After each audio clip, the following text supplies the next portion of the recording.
Пайғамбарымыз саллаллаху алейхи вассалам айтады, бір-біріңді Алланың разылығы үшін жақсы көрмейінше сендердің имандарың ешқашан кемел болмайды дейді. Иншалла, Алла куә, баршаңызды Алланың разылығы үшін жақсы көреміз.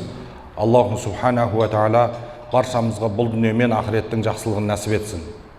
Сіздей бауырларыңызбен сұхбаттасып тұрғанымызға қуаныштымыз.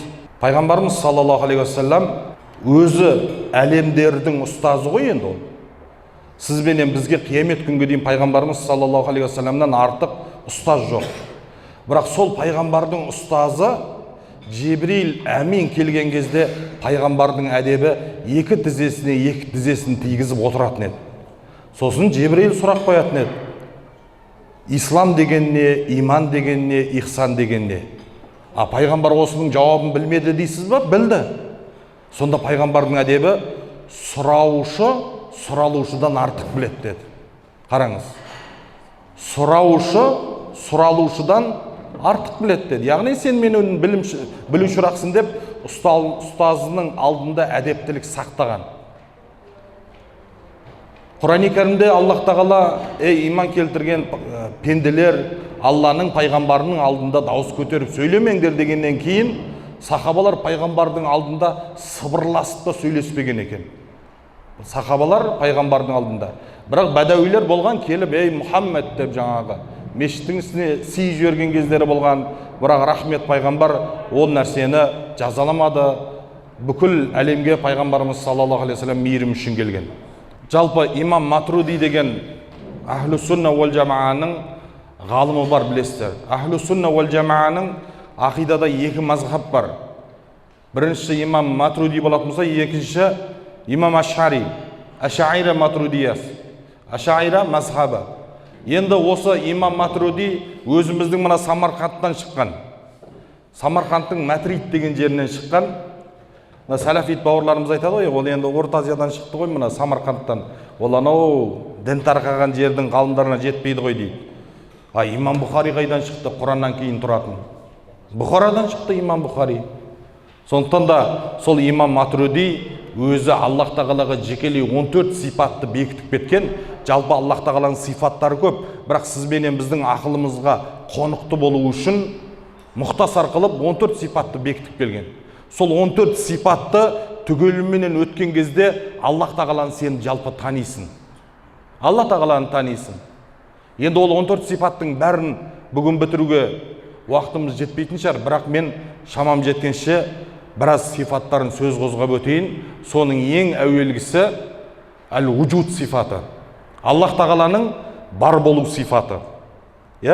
Ол жайында жалпы Құран-ы Кәрімде Аллах тағаланың бар екендігіне көптеген аяттар бар. Заликумуллаху раббукум ла илаха илля хуа халиқу кулли шайин фа'буду. Ол Раббыларың, одан басқа тәңір жоқ.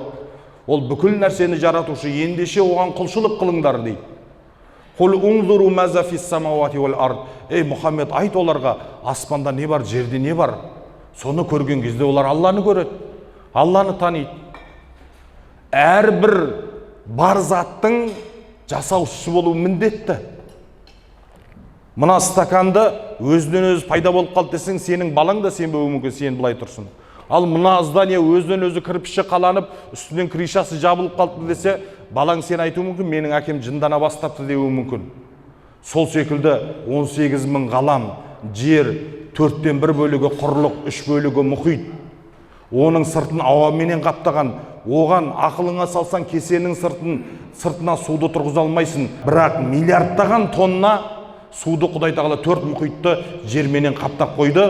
Аспанда жердің бетіндегі песоктың түйірінен де көп екен аспандағы жұлдыздардың, планеталардың саны. Осы миллиардтаған сан жетпес планета бір-біріне соғысып кетпей, бір дақиқ, бір нәзіктікпенен айналып тұр да, оның жасаушы болуы міндетті ғой. Әр заттың өзінің жасаушы болуы міндетті болған секілді. Сондықтан атеистерге Құранда Аллах тағала өзінің бар екендігіне былай деп айтады десең, ол Құдайды мойындамай тұрған адам, ол Құранды қайдан мойындасын? Бірақ ол атеистерге ақылменен дәлел келтіруіміз керекпіз. Ақылменен. Қараңыз. Нұралы, сіз жалпы осы жамағат Алла тағаланың ғайып, Алланы көрмейміз. Бірақ не үшін құлшылық қылып жүрміз? Тіпті бар болған пайғамбардың өзін көрген жоқпыз. Алланың затын көріп жүрген жоқпыз, бірақ не үшін құлшылық қылып жүрміз? Бірақ Алланың ісін көріп жүрміз. Нұралы туылған кезде ағасы Астанаға кетті. Нұралы бірінші классқа баратын кезде киім жіберді. Нұралы есейіп 11-ді бітіргенде оқуға түсірді. Нұралы үйленетін кезде қаражат берді. Нұралы үйленіп біткеннен кейін үй салып берді. Ағасының заты Астанада отыр, бірақ ісіменен ағасын көріп жатыр. Мына зданияны түнде келіп біреу жуып кетуі мүмкін, бірақ күндіз қарайсың, жуып кеткен адамды көрмейсің, бірақ адамның ісін көріп тұрсың. Дәл сол секілді мына дүниеде Алланың ісін көреміз. Алла тағала өлтіруші, өліп жатамыз. Алла тағала тірілтуші, тіріліп жатамыз. Дүниеге сәбилер келіп жатады. Алла тағала рызық беруші. وَمَا مِنْ دَبَّةٍ فِي الْأَرْضِ إِلَّا عَلَى اللَّهِ رِزْقُهَا. Жер бетінде қандай жыбырлаған жәндік болсын, оның рызығын Алла береді дейді. Міне бәріміз күнделікті рызығымызды жеп жатырмыз. Таңертең тұрамыз, тағы да жаңа рызық. Оның ар күні тұрамыз, тағы да жаңа рызық. Бір жыл бойы сізге Құдай тағала жаңа рызықты келтіріп жатыр. Жәнібектің бүгін жейтін бананын Құдай тағала 10 жыл бұрын қамын ойлап, Пәкістанда дәнін біреу екті. Оны мәпелеп өсірді. Оны пароходпен алып келді. Ақтаудан түсті. Озера базарына барды.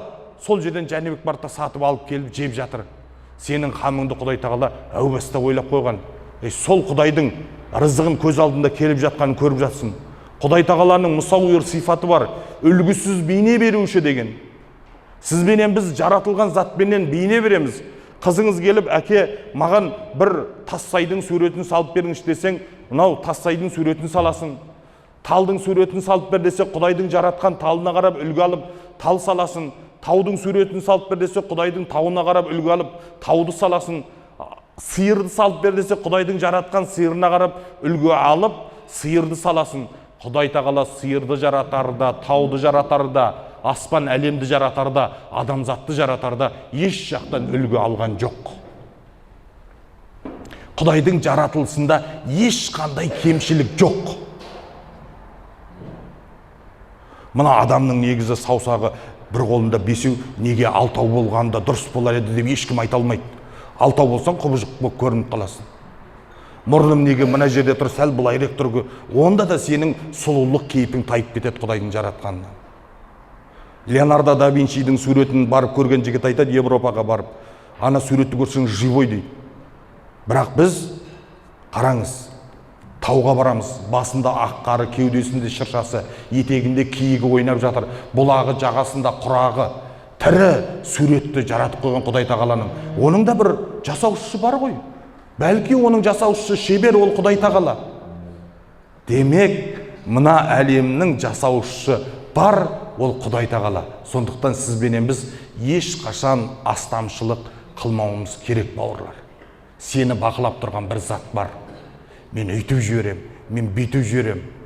Мен оны жаңағы мүгедек қылған, көшен жігіттердің арасында көп кездеседі ғой. Мен оны мүгедек қылып жіберем, зачумарт етіп жіберем. Зачумарт ететін, мүгедек қылатын, бәрін қылатын ол Құдай тағала. Сен Құдайдың істеген нәрсесін істеп жүрсің. Құдайдың саған қалаған нәрсесін істеп жүрсің. Ол Құдай құдірет иесі. Аллах тағала Құран-ы Кәрімде Алла оларға зұлымдық қылмайды дейді. Олар өздеріне зұлымдық қылады дейді. Басыңа, тәубеңе келгеннен кейін басыңа бір сынақ келіп жатса, кезінде өзіңнің істеген бір зұлымдығың алдыңа келіп жатыр. Құдай саған оны нәсіп етіп тұрған жоқ. Өзіңнің қолыңмен істеп алғаның, Құдай соны алдыңнан келтірді. Міне бұл әлемнің жаратушысы хақ, ол Алла тағала.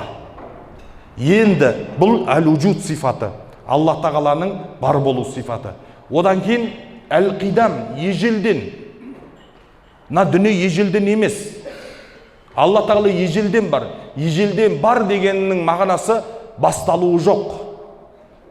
Нұралы 1981 жыл басталды, сіз 90 жылы бастадыңыз, Жәнібек 97 жылы басталды. Бәріңіздің датаңыз бар.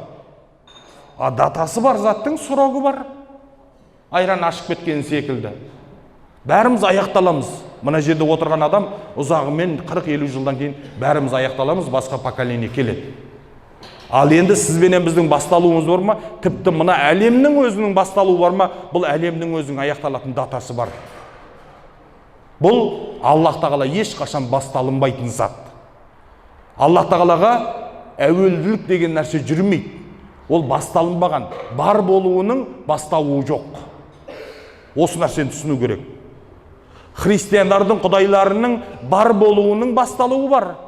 Иса алейхиссалам құдай дейді, оны Мариям анамыздан әкесіз туды, демек ол құдайдың баласы да құдай бола алады деп Иса алейхиссаламға табынды. Иса алейхиссалам көкке құдай тағала көтеріп алып кетті. Ол да фәни, ол да ертең дүниеден өтеді. Ол құдай бола алмайды. Пайғамбар болуы мүмкін, бірақ құдай бола алмайды. Қараңыз. Сондықтан Аллах тағала Құран кәрімде айтады, «Хуәл әуәлу уәл ахиру». Ол Аллах тағала әуелгі және соңғы деді. Әл-қидам сипат Аллах тағала. Түсіндік қой, Аллах тағаланың басталуы жоқ. Одан кейін әл-бақо сипаты. Бақо сипаты қазақта бақилық болды деп жатады. Негізі адамзатқа өлді деп айтып болмайды екен. Табиғатқа, Абай атамыз айтады, өлсе өлер табиғат, адам өлмес дейді. Адам өлмейді. Нұралының жанын, сенің, бәріміздің жанымыз, ол мәңгілік. Тәнімізді тастап кетеді, дүниенің сұрағы біткен күні жанымыз. Жақсы адам болсаң мәңгілік жәннатқа, жаман адам болатын болса, кәпір болатын болса, мұнафық болатын болса, мәңгілік тозақ. Мұсылман енді жүрегінде иманы болғандық себепті түбінде бір тозақтан шығуы мүмкін. Бақилық болды деп жатамыз, әл-бақо, мәңгі бақи, ол Алла. Сізбенен біз мәңгі бақи қала алмаймыз мына дүниеде. Не дейді? Аллах тағала Құран кәрімде «Күллу шайин халикун илля ваджха». Бүкіл нәрсе түгесіледі, Алланың заты ғана түгесілмейді дейді. Алланың заты ғана қалады. Пайғамбарымыз саллаллаху алейхи вассалам хадисында, хамалатул аршында жанның періштені, 4 періште бұл дүниеде аршыны көтеріп тұр. Қиямет күні 8 періште көтереді. Сол 8 періштенің де баршасының 4 періштенің де жаны алынатындығы жайында хадисте келеді. Бүкілінің, Абай атамыз не дейді? Бір құдайдан басқаның бәрі өзгермек дейді. Бақилық сізбенен бізге істетілінбейді. Бақо сифаты Аллах тағала мәңгі қалушы зат, ол Аллах тағала. Ал енді әл-бақо әл-мұхолифату лил-хавадис. Одан кейінгі 4-ші сипат Аллах тағаланың жаратылысқа тескері сипаты. Яғни Аллах тағала жаратылысқа ұқсамайды. Аллах тағалаға қол, көз, аяқ, балтыр, құлақ, дене мүше Аллах тағалаға істетілінбейді. Аршының үстінде отыр, аспанда отыр деген нәрсе Аллах тағалаға істетілінбейді. Кейбір бауырларымыз қателесіп айтып жатады жаңа. Алланың көзі бар, қолы бар, балтыры бар, аршының үстінде отырады аспанда. Аспан жаратылмай тұрып, аршы жаратылмай тұрып, Құдай тағала мұқтажсыз еді. Аршы жаратқаннан кейін де Құдай тағала оған мұқтажсыз. Оны Құдай тағала керек қылған жоқ аршын жарататын кезде. Али радиаллаху анхудың айтқан сөзі бар, «Инналлаха халақал арша изхарон ли қудротихи валам яттахидху маканан ли затихи». Расында Аллах тағала аршыны өзінің құдіретін көрсету үшін жаратты, оны мекен қылып өзіне алу үшін емес. Аршы ең үлкен жаратылыс, соның іші жәннат, тозақ бүкілін қамтып тұр. Әл-алам деген не десе, күллу масию Алла. Алладан басқа нәрсенің барлығы әлем. Қараңыз. Енді қараңыз, біздің Ахлу сүнна уәл жамааның ақидасы Аллах тағала аспанға да, жерге де, көзге де, қолға да, дене мүшеге де, бұл әлемге де мұқтаж емес. Аллах тағала бар зат, мекенсіз бар. Аллах тағала мәңгі қала береді. Қысқаша айтқан кезде. Бұл тақырыпты кеңінен тарқатып айтуға болады. Өйткені кейбіреулеріңіз араларыңызда түсінбей қалуларыңыз мүмкін. Сондықтан біздің қысқаша сеніміміз Ихлас сүресі. Пайғамбарымыз саллаллаху алейхи вассаламға христиандар келіп, «Я Мұхаммед, сиф лана роббак». Бізге Раббыңды сипаттап берші деді. Сол кезде әрбір аяттың түсілу себебі бар, сүренің түсу себебі бар. Сол кезде Ихлас сүресі түседі. Құл ху Аллаху ахад. Ей Мұхаммед, айт оларға, Алла жалғыз. Аллаху самад. Алла мұңсыз, ештемеге мұқтаж емес. Ләм ялид ва ләм юлад. Христиандар мен еврейлерге осы жерге рот беріп жатыр. Туылмады да, туылмады да. Ва ләм якуллаху куфуан ахад. Ол жалғыз затқа ұқсайтын ешқандай зат жоқ. Бітті. Қысқаша ақидаңыз осы Ихлас сүресі болсаңыз, иншалла Алланың құзырында сіз жеңіске жеткен құлдардың қатарынан боласыз. Ал енді одан кейінгі сифаты Аллах тағаланың әл-уахтания, жалғыздық сифаты. Қараңыз, Құдай тағала өзіне Құран-ы Кәрімде қалай сифаттайды? Пайғамбарға айтқан кезде, ей Мұхаммед, айт оларға, Алла бір деп айт деген жоқ, Алла жалғыз деп айт деді. Қараңыз, әңгіме қайда жатыр? Бір десе санақталу болады. Бірдің екісі бар, үші бар, төрті бар, бесі бар. Жалғыз десе, жалғыз бір, жалғыз екі деп саналынбайды ғой. Бітті, тоқтайды сонымен әңгіме. Жалғыз Аллах тағала. Соны имам Абу Ханифа әдемілеп түсіндіреді. Аллах тағаланың жалғыздығы санақталуы жағынан емес дейді. Васиятул Абу Ханифа кітабында келтіреді. Аллах тағаланың жалғыздығы оның серігі жоқтығы жағынан, ондай құдірет тек бір Аллада бар жағынан жалғыз дейді. Осы жерге келсем, мен уағызға бір-ақ адам отырсам, ол маған аздықты білдіреді, менің көкеюіме қаяу салдырады. Ол өйткені сен пендесің, жаратылған, саналасың, сен санақталасың. Түсіндіңіз ба? Ал Аллах тағалаға жалғыз деп істеткен. Қараңыз. Ал енді қазақта қараңыз, әңгіме қайда жатыр, қазақта. Шешем біреу дейді, әкем жалғыз дейді.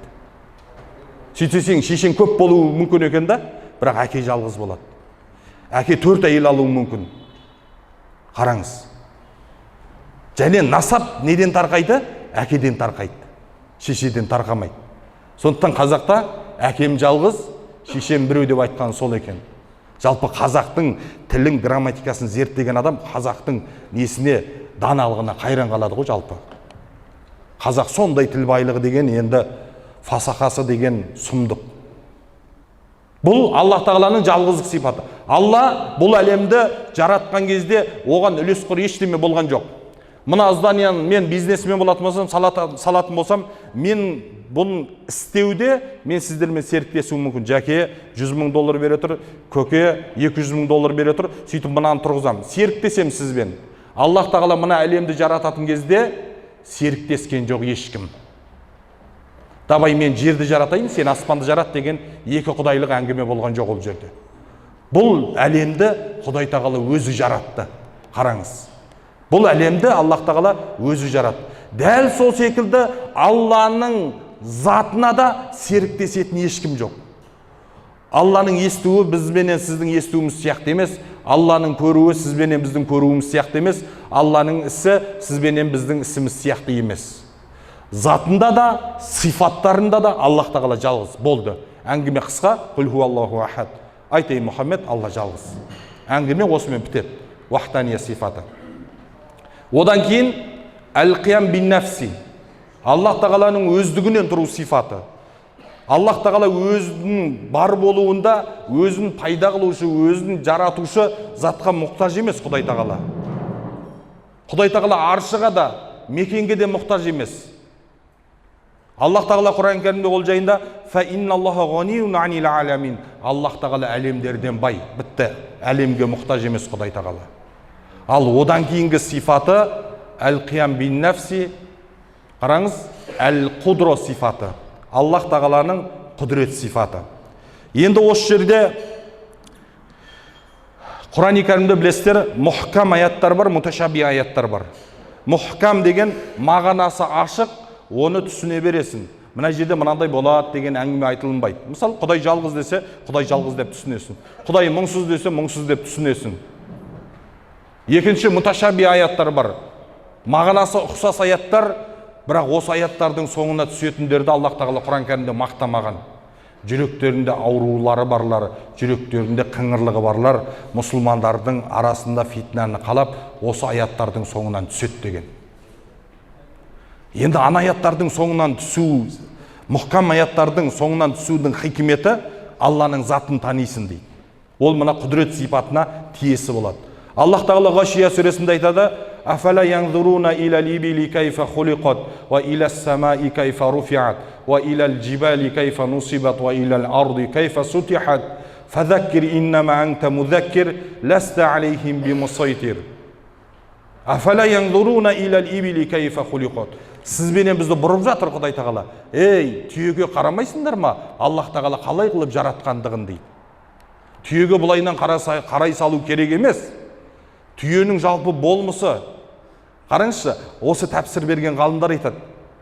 Алла тағала дейді, бірінші таудан бастаған жоқ дейді, бірінші жерден бастаған жоқ дейді, бірінші жұлдыздан бастаған жоқ дейді, бірінші өзіңнің астыңа мініп жүрген көліктен бастады дейді.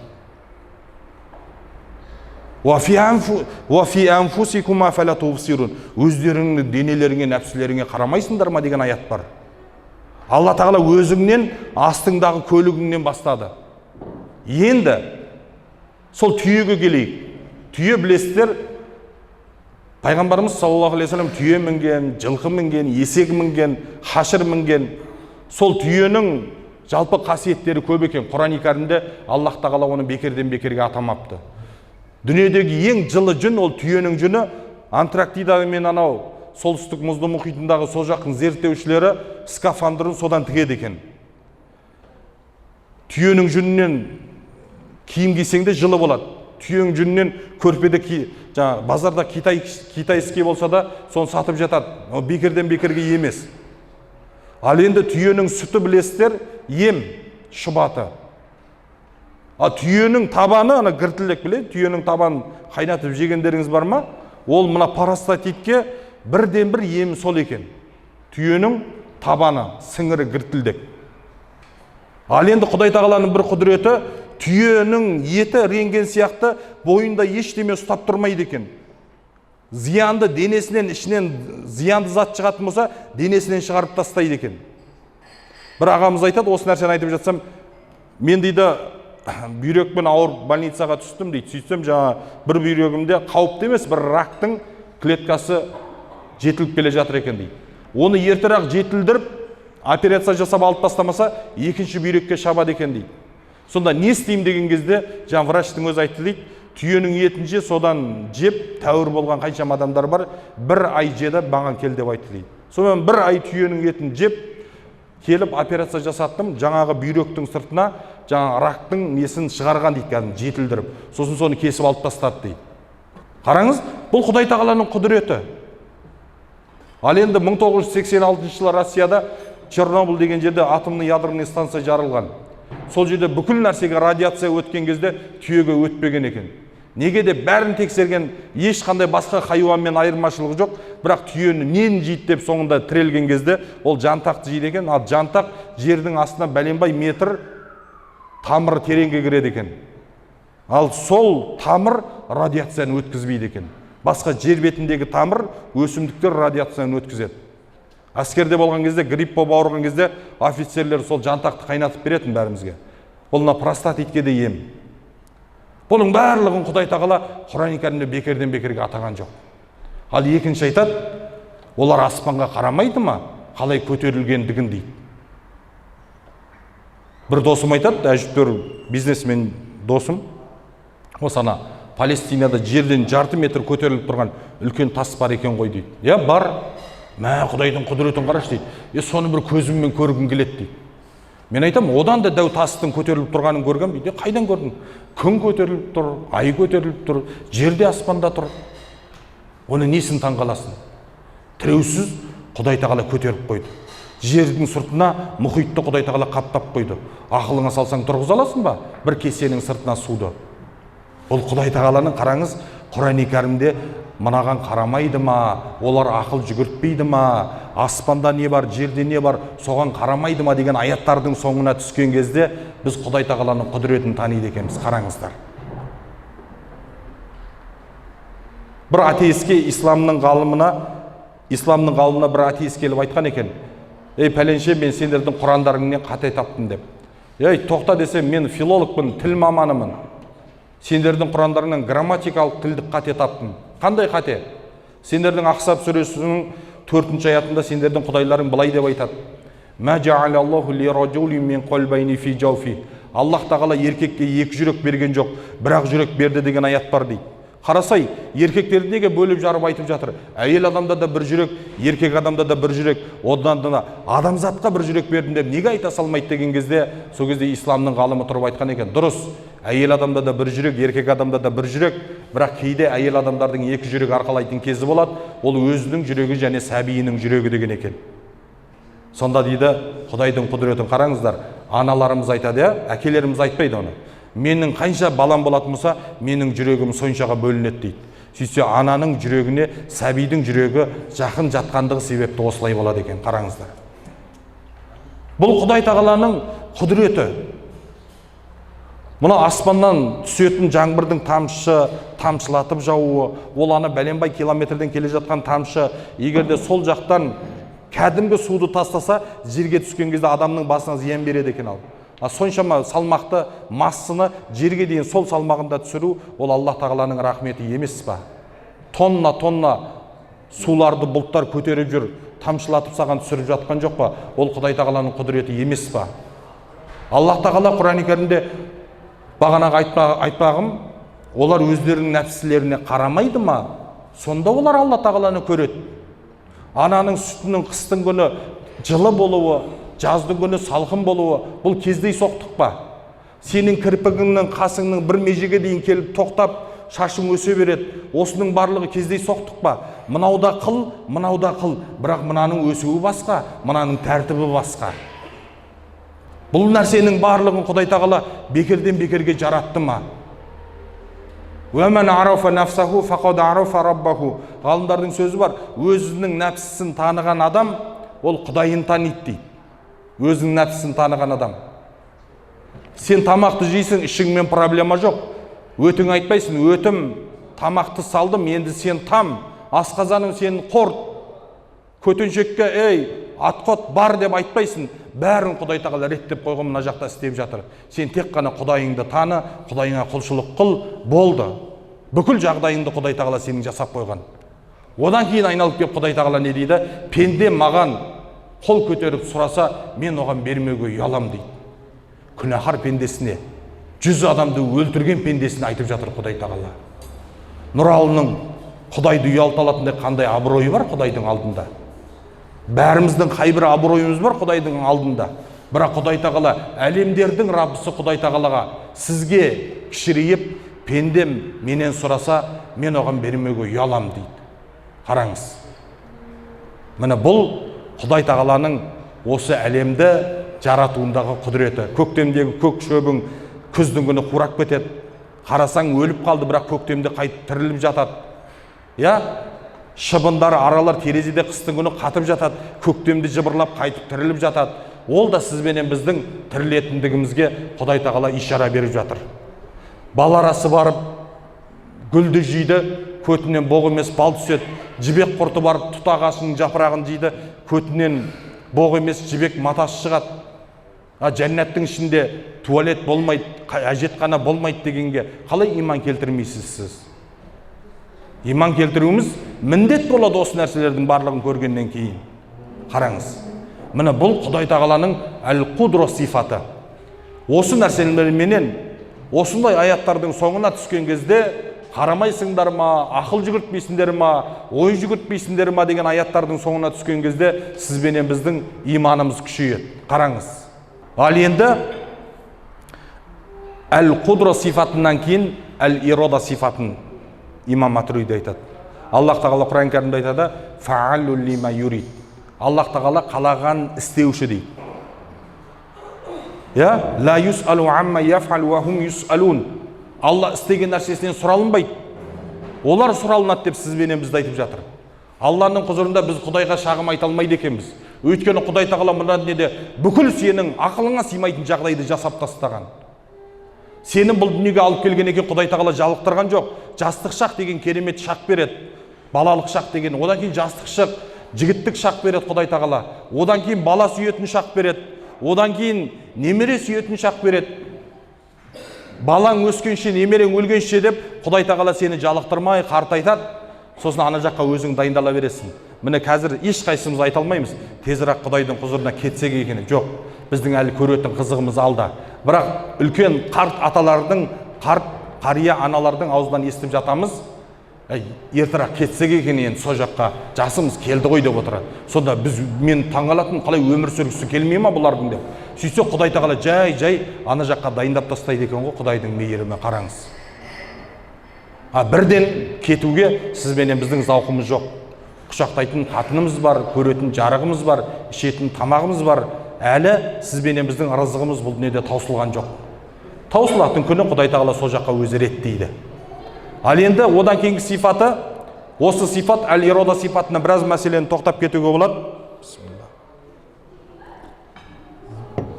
Түргеп тұрып су ішуге бола ма деп, түргеп тұрып су ішкен фотомды салып қойсам, отырып спишт па деп нақ қойыпты да, біреу жазып жіберіпті жаңа. Сол сияқты дұрыс пайғамбардың негізгі сүннеті отырып ішу суды. Ал түргеп ішкен хадисі де бар пайғамбар саллаллаху. Бірақ негізгі мына сүннетке амал қылынады. Пайғамбар саллаллаху Муслимде келген сахих хадис, пайғамбар саллаллаху алейхи вассалам суды ішті дейді, оң жағына қарады, жас жігіт тұр екен, жас жігітке қарады, мына жағына қараса қарт кісі тұр екен дейді. Енді пайғамбардың әдебі қарт кісіден бастау керек. Бірақ сүннеті оң жақтан. Бірақ ана жас жігіттен өзір сұрады дейді пайғамбар саллаллаху. Менің сүннетім оң жақтан бастау. Бірақ мына жаққа қарасам үлкен кісі тұр екен. Суды сол кісіге берейін ба, әлде сізге берейін ба дегенде жас жігіт айтты дейді, Алланың елшісі, сіздің аузыңыздан кейін ешкімнің аузы тимегенін қалаймын мен, маған беріңіз деп жас жігіт суды алды, сөйтіп айналдырып суды ішті дейді. Бұл енді үлкенге құрметсіздік деген сөз емес. Дәл сол секілді мешітке барып қалдыңыз, алдыңғы қатарда отырыңыз, құлшылықта сіз ешкімге бермеуге хақыңыз бар. Бірақ пайғамбардың екінші хадисіне амал қыласыз да, кішілер үлкенге құрмет көрсетпесе, оның иманы кемел болмайды дейді. Сөйтесіз де қарияға орын бересіз. Сонда екі нәрсеге, екі хадиске амал қыласыз. Қарияның батасын аласыз, екінші үлкенді құрмет деген. Үшінші, сіз барып тұрғанменен Құдай тағала сізге сол бірінші саттың сауабын береді. Айтпағым, ұстаз түргеп тұрып су ішті ғой, не болып кетті өзді деп жүрмеңізді деп айтып атқаным ғой. Әл-ирода сипатында Алла тағаланың бір дақиқ, бір диққа, нәзік мәселелер бар. Жалпы тағдырға терең кіруге қайтарған шариғатымыз. Бірақ осының ішінде ғалымдар керемет ашықтап кетеді. Алла тағаланың пенделеріне берген тағдырының ішінде дейді, муаллақ тағдыр дейді, ол ілулі тұрған тағдыр, пенденің өзінің таңдауына қалған тағдырлар бар дейді. Екінші, Аллах тағаланың өзінің берген тағдыры бар дейді. Алланың өзінің берген тағдырынан Құдай тағала сұрамайды дейді. Қазақша айтқаныңызда мәжбүрлеп берген тағдыр. Ол не нәрсе десе, дене пішін. Мені Құдай тағала жаратпастан бұрын сұраса, Нұралы, бойың қанша болсын, мен 2:20 деп айтарым едім мүмкін. Бойы ұзын болған жігіт ол әлбетте әдемі көрінеді ғой. 2:20 деп айтуым мүмкін еді. Бірақ осы денені Құдай тағала маған лайықты қылды, осы Құдай тағала берді, ертең қиямет күні сұрамайды, Нұралы, неменеге 1:72 болдың сен деп сұрамайды. Одан сұралынбаймын мен. Дәл сол секілді қай жерде дүниеге келетіндігіңіз, қай жерде дүниеге келетіндігіңіз. Сізге айтпайды, Сарыағашта не үшін дүниеге келдің деп. Құдай тағала маңдайыңа жазды өзі, Сарыағашта дүниеге келдің. Сарыағашты Құдай тағаладан сұрап алған жоқсыз. Маңдайыңызға жазып қойды Құдай тағала. Сол секілді уақыт, қай уақытта, қай заманда дүниеге алып келейін деп сұраса, мен айтуым мүмкін, пайғамбардың заманында. Жоқ, пайғамбардың заманында болсам, мен мынандай иманыммен, кім біледі, пайғамбарға қылыш көтерген мүшрик болатын бе. Бірақ осы заманда пайғамбарды танитын қылып, кішкене жүрегіме иман салып, Құдай тағала әйтеуір хидаят жолына бастап қойыпты, оған күпірлік етпеймін. Осы нәрсе қараңыз. Дене пішін, қай уақытта дүниеге келуің, қараңыз. Сосын не? Қандай? Қай жерде дүниеге келуің? Есептей беретін болсаң, көп ата-ана бар. Сен мысалы бала шағаң қанша болатынын білмейсің әлі. Ол да бар мысал үшін. Құдай тағаладан перзент сұрайсың, 10 перзент бере ма, 1 перзент бере ма, оны Құдай біледі. Бермейді ма, Құдай біледі оны. Сол сияқты рызығың саған жасырын. Құдай тағала өзінің тарапынан беріп жатқан нәрсе. Бұдан сұралынбайсың Құдай тағаланың құзырында. Ал бірақ енді мына тағдырдан сұралынасың деген не десе, амалың. Сенің жақсы нәрсені Құдай тағала жаратып қойды, жаман нәрсені жаратып қойды. Таңдап жүрген сенің тағдырыңды жазып жатқан Құдай тағала, таңдауыңа сай. Сол себепті ертең сұрайды: ей пендем, не үшін намаз оқымадың? Ей пендем, не үшін жұмабай болып жүре бердің? Ей пендем, неге ата-анаңа жақсылық қылмадың? Ей пендем, неге ата-анаңды жылаттың? Таңдау берілген сізге. Осылай айтып тұрсам, бір жігіт айтады: қалай ол таңдау берілген? Тағдырды жазып қойған болатын болса Құдай тағала, бәрі Алладан деп айтамыз, сонда не болып кетті дейді. Мен айтам, қарның ашқан кезде Алланың қалауы ғой. Алланың таңдауы, таңдау емес деп айта алмайсың. Алланың қалауы, қарынды аштырып тұр, енді өйстіп аш жүре берейін деп айтпайсың. Жаның шығып кете жаздайды, барып тамақ жейсің. Дәл сол секілді күн ыстықта Алланың қалауы, осы күннің астында мен шыжып тұра беруімде жоқ, көлеңкені барып таңдайсың. Кондердің астына баруы мүмкін. Таңдау жүріп жатыр сенде. Міне Құдай тағаланың құзырында да таңдау осындай болады. Қараңыз. Сол үшін Алланың құзырында не қыламыз? Осы мәселеден сұралынамыз. Қараңыздар. Кеше Нұр-Мараққа Усама деген шейх келді. Азғари шейх. Ол кісі Алясқар университетінде, сол Алясқар мешітінде сабақ берген, сол кісінің алдына барып отыратынбыз. Сол кісі 3 нәрсені айтып кетті. 3 қағидамен 3 нәрсені ұстанған адам бұл дүниеде бақытты болады дейді. Бұл дүниеде бақытты. Бірінші дейді, итқан дейді. Өйткені Аллах тағала дейді Құран кәрімде, Аллах тағала бүкіл нәрсені пысықтықпенен жаратты деген аяты бар дейді. Сізбенен біз мына дүниеде қандай амал істесек те соңына жеткізуіміз керек екен. Пысықтық. Пайғамбар саллаллаху алейхи ва саллям айтады: «Әл-амалу бил хаватим». Амалдар соңымен есептелінеді деді. «Уа амалу солихан». Аллах тағала Құран кәрімде айтады: істі кемеліне жеткізіп орында дейді. Машинаңды жуып, әдемлеп, таза ұстап жүр. Үйің ба, үйіңде әдемлеп қой, алдына огород ек, шырша ек, үйіңе кірген кезде адам тамсанатын болсын. Киім ба, киіміңді де таза әдемі ки. Бала-шағаң ба, бала-шағаңды сапалы қылып, жақсы мектептерде оқыт. Мен кейбір адамдарға түсінбеймін. Біз кезінде Герзібетікпен сабаққа барғанбыз. Мыналары қазір апта сайын бір аяқ киім алады. Әрбір 90 сайын костюм шалбар алады. Сонда сенің балаң сенің тағдырыңды қайталау керек па? Сенің балаң сенің тағдырын қайталау керек па? Адамда бүкіл қажеттілік болған кезде адамда даму болады екен. Қажеттілік болмаған кезде адам даму жағын ойламайды екен, қараңыз.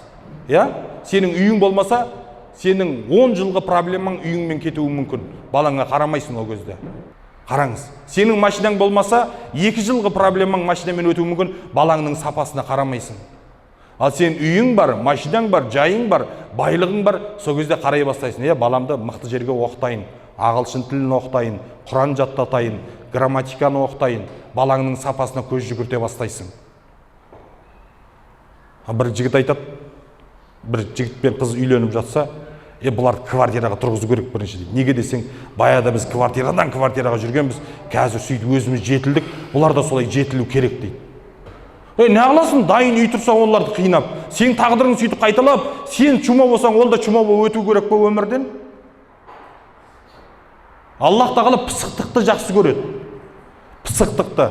Мен өткенде айтып жатырмын, мынау жалпы пайғамбардың бір сүннетін тірілсек, біз көптеген ырзыққа кенеле дегенбіз. Мысалы, Пайғамбар саллаллаху мынау ас біткеннен кейін дастарханның үстінде қалған тамақтың қалдықтарын, нанның қалдықтарын Пайғамбар саллаллаху ешқашан қалдырмаған, жеп қойған. Мына бір Бейбіт деген бауырымыз айтады, Астанаға бір түріктің миллиардері келді дейді. Сөйтіп осындай бір ресторанға бардық, ресторанға барып отырып едік дейді. Тамақ жеп біткеннен кейін жаңағы кісі тұрып бара жатты, дастарханға қарап қап, ой, бүгін маған Құдай тағала рызық беріп еді, сол рызығым қап кетіпті ғой деп, мынандай құрманың үлкендігіндей кішкентай наны қап кеткен екен, соны алды да жаңағы неге орады дейді, салфеткаға, сөйтіп төс қалтасын салып алды дейді, қарным ашқан кезде жеймін деп айтты дейді. Мен рызығымды қалай көшеге тастап кетемін деп айтты дейді. Біз тамақтың жартысы тарелкаға қап кеткен, біз ұялып әне жерде дейді, жаңа официанттан жаңа нелі контейнерлер сұрады, салып алдық дейді, анадан ұялғанымыздан дейді ол, машинамызда қап кетті дейді ол дейді. Сонда пайғамбардың сүннетін қараңыз. Мен ана бала-шағама ұятта да болса айтайын, туалетный бумаганың Мен өзім 5 бала шағам бар, әйелім өзімен 7, туалетный бумага бір ненің ішінде 12 штук тұрады, народныйды қолданамыз ғой бәріміз. Соның біреуінің өзі 1500 ба сондай тұрады. Соны барып жаңа базардан алып келем, айына 2-ін қолданамыз соның. Сосын бір күні бала шағамды шақырып алып айттым, сен қызым үлкені 14 жасар, жаңа бала шағамды отырғызып қойып сұрадым, дәретхананың қағазын қалай қолданасыңдар? Сен қызым ұялады, әкетай қойыңызшы, сізде бір болмай қалған нәрсені сұра. Болмай қалған нәрсе емес, болатын нәрсе осы, бер кел. Сөйтсе жаңа үлкен қылып пайдалана деген. Сосын мен алдымда көрсеттім, өзім қалай пайдаланамын. Туалетный бумаганы аласың, бір сүртесің, оны 2-ке бүктейсің, қайтадан бір сүртесің, оны 2-ке бүктейсің, сөйтіп, ана қағазды бірнеше уақыт қолдануға мүмкіншілігің бар сенің. Бұлай қылмайды екенбіз деп. Сонда қараңыз, Құдайдың құдіреті, айына бір пачкасын ғана қолданатын болдық жаңа мен. Айына 2 пачкасын қолданатын болса. Сонда менің үйімнен пайғамбардың сүннетін тірілтпегендігім себепті жылына 15 мың, 16 мың теңге аспанға ұшып кетіп отырған екен, қараңыз. Аспанға ұшып кетіп отырған. Сахабалар денесін жерден көтеретін ас болса болды, соны ғана жеген екен сахабалар. Біз килограмдап асты көтеріп жүрміз ғой біз. Бізді емес, біз асты көтеріп жүрміз. Қараңыз, мәселе қайда жатыр. Сонда айтпағым не нәрсе, итқан, бірінші пысықтық болуы. Бәріміз пысық болуы. Әйеліңе де сол нәрсені үйретті. Әйеліңде отырғызып қойып, жаңа туалетный бумага бар ма, зубной пастасы бар ма, бала шағаңды отырғызып қойып, бір сәт көрсет, болды. Пайғамбар солай көрсеткен. Білесіздер оны бәріңіз. Құрма ағашының төбесіндегісін жейді, бір бала жердегісін жемейді. Сонда пайғамбар жаңағы баланы жетектеп апарып, жердегісін жегізіп көрсетеді, төбедегісін жегізіп көрсетеді. Қайсысы тәтті? Төбедегі тәтті екен. Ендеше не үшін жердегін жеп жүрсің онда? Болды. Содан кейін жаңағы бала жердегі құрманы жейтін болған, төбедегі шикісін жемейтін болған. Дәл сол секілді сен де көрсет. Итқан, пысықтыққа тәрбиелеу, өзіңді, отбасыңды, бала шағаңды. Бұл пайғамбардың сүннеті. Ал бір сүннетті түрілсең, сен қазіргі заманда 100 шахидтің сауабын аласың. Екінші дейді ихлас. Ихлас болу. Ыбырай Алтынсарин бабамыз айтады ғой, бір Аллаға сыйынып, кел балалар оқылық, оқығанды көңілге ихласпен тоқылық. Бір бауырымыз айтады, ұстаз, намазды жалқаулықпен оқимын. Соны қалай оқысам болады? Мен айтам, бәрібір оқып тұрсың ғой, соны ихласпен оқыса енді. Бәрібір оқып тұрсың. Өзің керек қылмай тұрған намазды Құдай тағала қайдан керек қылсын оны? Ихласыңды оят, мұздай суға дәрет алып кел. Артқа қарай сальто таста, шпагатқа отыр, ұйқың ашылады. Дұрыстап құлшылығыңды жаса, бәрібір орындап тұрсың. Таң намазын қаза қылып атқан бауырларымыз бар, сот күш қылап түнімен. Жатқан кезде арнай ниет етіп жат. Әйелің айт, өзің айт. Пайғамбар әйелдерін өзі оятқан. Біз айтамыз ғой, қатын неме оятпайсың. Мұнафық болдық қой, мына таң намазын оқи алмай жүрміз қазір. Таң намазыңа пысық бол. Әуелгі намазыңа пысық болдың ба, берекет, сол кешке дейін намазың бәрі пысық болады сенің. Таң намазынан ұйықтап қалдың ба, кешке дейін қатыныңа жау, қатының саған жау, сөйтіп өтесің, бір күніңді өткізесің. Сол себепті ләғанетті шайтанды Құдай тағала қуып тұрған кезде не деді?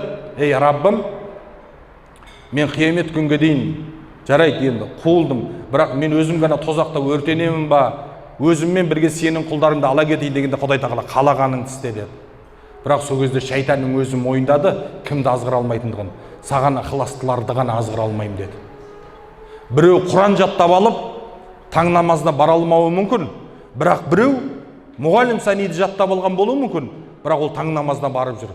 Құдай тағаланың құзырында, қарыдан анау 20 сүре жаттаған жігіт Құдайдың құзырында ардақты. Несімен? Ықыласымен. Сондықтан ықылас кеткен жерден бүкіл нәрсе кетеді. Дүние ісінде де, дін ісінде де ықылас кеткен нәрседен бүкіл нәрсе кетеді, бауырлар.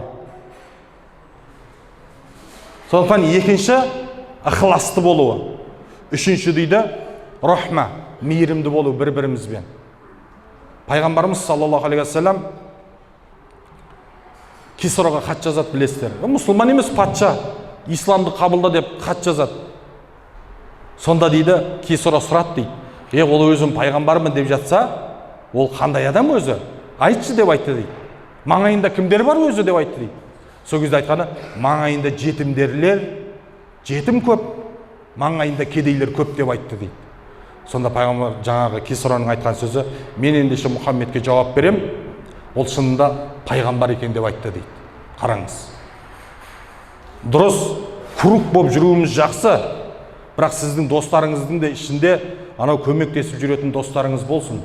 Жетімнің жесірдің басын сипап жүріңіз.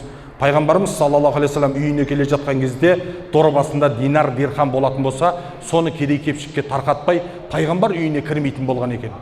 Пайғамбар достарына сондай мейірімді болған. Бір күні мынандай хадисті келтіреді Имам Ғазалидің кітабында. Пайғамбар үйіне шаршап бір сапардан келе жатты дейді. Сөйтіп еді дейді, бір сахаба келіп айтты дейді, ей Алланың елшісі, пәлен деген сахаба сізді досыңыз қонаққа шақырып жатыр деп айтты дейді. Пайғамбар бәленбай шақырым жүріп келген пайғамбар анан естіді, мен қонаққа шақырып жатса, мен онда баруым, жауап беруім міндетті ғой деп сол жаққа барды дейді. Сөйтсе дейді, жаңағы кедей сахаба екен дейді. Сонда қараңыз, пайғамбар саллаллаху алдына бір ыдыспен 2 қойдың сирағын алып келді дейді. 2 қойдың сирағын. Мені бір досым көжеге шақырса ренжуім мүмкін. Көже ішінде еті бар, картошкасы бар. Бір шақырғаннан кейін бешбармақ аспаймын, не деген ұят нәрсе деп айтуым мүмкін. Пайғамбар кім, сен кім? Бүкіл үммет кім, пайғамбар кім? Өзіңді айтпай-ақ қой. Сонда пайғамбар саллаллаху алейхи ырза болып, жаңа сахабаға әңгімесін айтып, соңында батасын беріп, 2 сирағын жеп, қайтып келген кезде дейді, барған жері 90 километр, қайтып келген жері 90 километр болды дейді. 180 километрге шаршап тұрған пайғамбар өзінің кедей сахабасына барып, құрметтеп батасын беріп қайтып келді дейді. Бізді шақырса таңдаймыз ғой жай, кімдер шақырып жатыр деп. Мына сен бараса сол жаққа, мен мына жаққа барайын. Қайтып біз иманның тәттілігін сезінеміз. Қайтып бізге Құдай тағаланың мейірімі жауады. Сондықтан да құрметті мұсылман бауырлар, мен әрдайым айтам, біздің таңертең тұрғаннан бастап кешке дейін көп адам емес, бір адамға жақсылық қылу принципімізде жүрсін. Мен үйден шығам Таразда. Сөйтіп остановкаға дейін 2 остановка бар. Сол жерге дейін таксилер 100 теңгеден алады екен әрбір адам баласында. Сосын мен шығамда кейде бір адам, кейде 2 адам, кейде 3 адам, 4 адам мінгізіп алып, остановкадан түсіріп жатсам тыйым беріп жатады. Мен айтамын, жоқ, керек емес. Ой, ағай, таксилерге де береміз ғой, алсаң. Мен айтамын, жоқ, мен күніне бір адамға жақсылық қылайыншы мен. Күніне бір адамға. 365 күн бар. 365 күннің 360 күнінде бір жақсылық қылайыншы бір адамға. Бірақ мен 365 күні 3065 жамандық жасап қою мүмкін. Пайғамбар айтып жатыр, бір жамандық істесең, соның соңынан жақсылық ілестір. Аналарды кешіреді, аналарды өшіреді дейді. Қараңыз.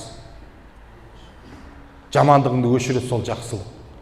Сондықтан да құрметті мұсылман бауырлар, пайғамбарымыз саллаллаху алейхи вассалам айтады, «Иза ахаббаллаху абдан ассала» дейді.